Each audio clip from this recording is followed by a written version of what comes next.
South Africans ngithemba ukuthi niyaphila bafowethu sanibona kwaZulu sanibona kwaNongoma sanibona iZululand ngane zakwethu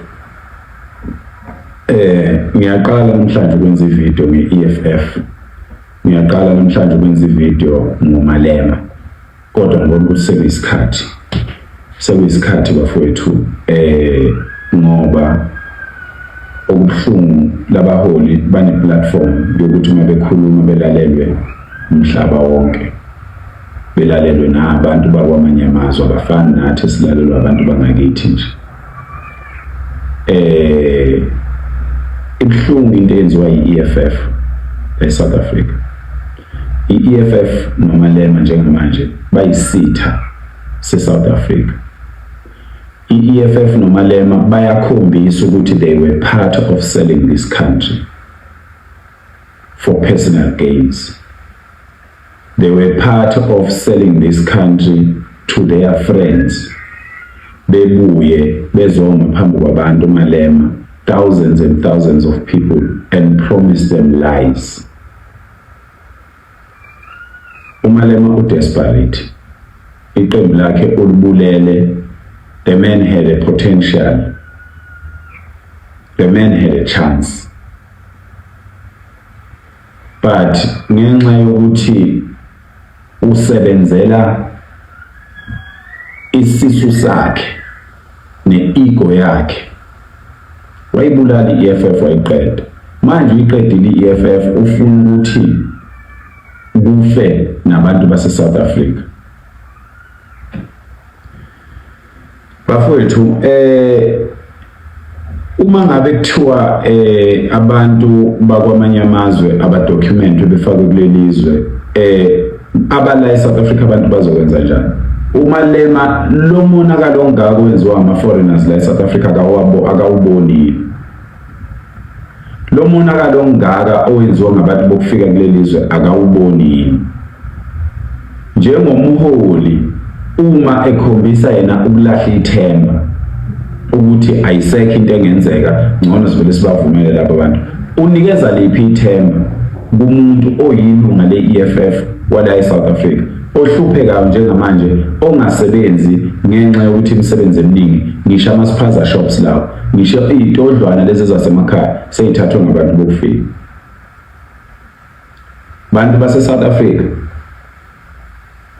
let us stop defending leaders. Let us defend the country. The country will always be here. Mina, I will pass away one day. Malema will pass away one day. Indoda isebenzisa unembeza ngaso sonke isikhathi. Indoda mayenza into isebenzisa unembeza noNkulunkulu ngaso sonke isikhathi. uMalema kangafuni ukuthi ngokubona ukuthi uyafa. Ne-EFF yakhe iyafa ebese funa ukufa nezwe lonke. Awukwazi ukutshela abantu ukuthi umuntu oselapha ngokungekho emthethweni. Okokuqala, we are glorifying this illegal foreigner thing. That's where we must stop. If something is illegal, it is against the law. You can't say anything positive about that thing because it is against the law. How can you be a leader and endorse illegal things? Why would you call yourself a leader when you are endorsing illegal things? Let us not glorify this illegal nonsense. All foreigners must leave this country, all of them, and those with proper documents can be rechecked because siyazi ukuthi Home Affairs have been doing a dodgy business in this country. We are saying everyone must get out. We will recount them when they are coming in.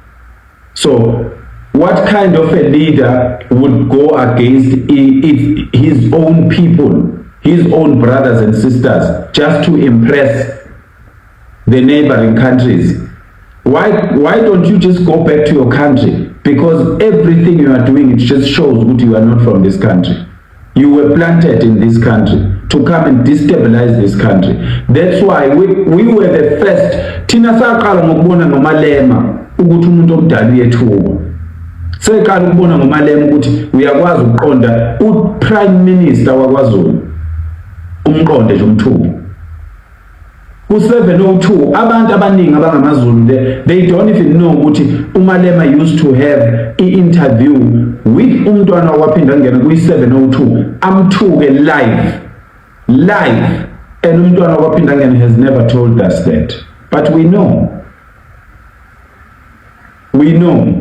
so uthi uMalema kukhona ama whites illegal foreigners la ezweni.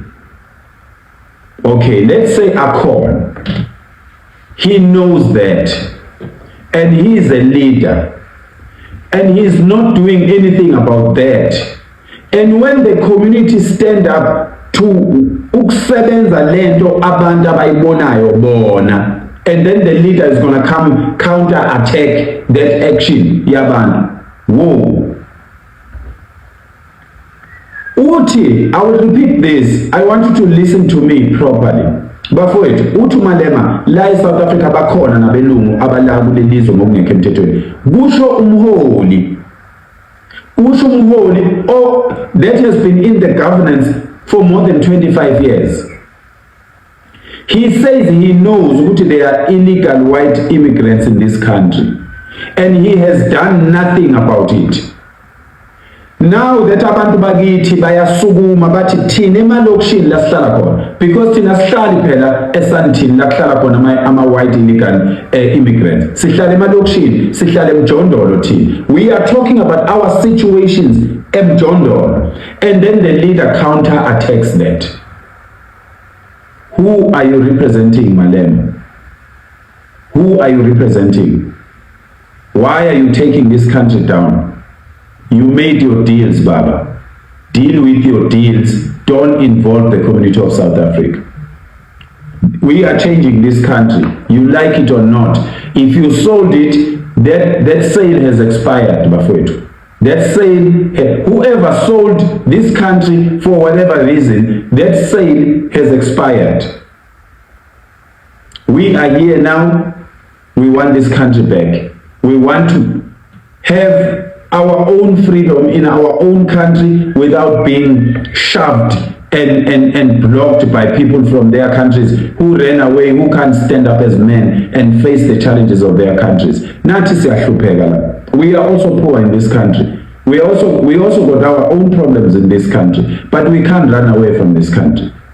We have to deal with these problems. We have to teach ingane zethu to be strong and face the problems. We can't run away and go hide in other countries and start disrespecting other people from that country or the people of that country. So sicela ukusho ukuthi obonayo ukuthi kunabelungu eOrania akahamba yosebenza into yabelungu eOrania. Thina okwamanje sisebenza lokho.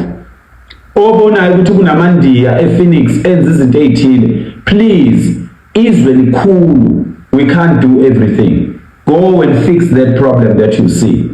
Obonayo ukuthi kunamasulumane kuphi ingakho size sathi idolobha nedolobha emadolobheni abasukume bonke abantu emadolobheni belwe nendaba yabantu bokufika, ngoba ngeke wonke umuntu abantu ababodwa besebenza into eyodwa bonke. If you see ukuthi there's a problem in the white suburbs, ucabanga ukuthi kunama foreigners are illegal, sebenza phela leyo nto leyo, because you've been in government for so long and you've been overlooking these things. Now that we have taken up to the streets, and when as a leader you want to counter attack that and you say you are representing people, Malema, you are letting this country down. The things you say and the things you do, you are slowly becoming the enemy of South Africa. You must know that.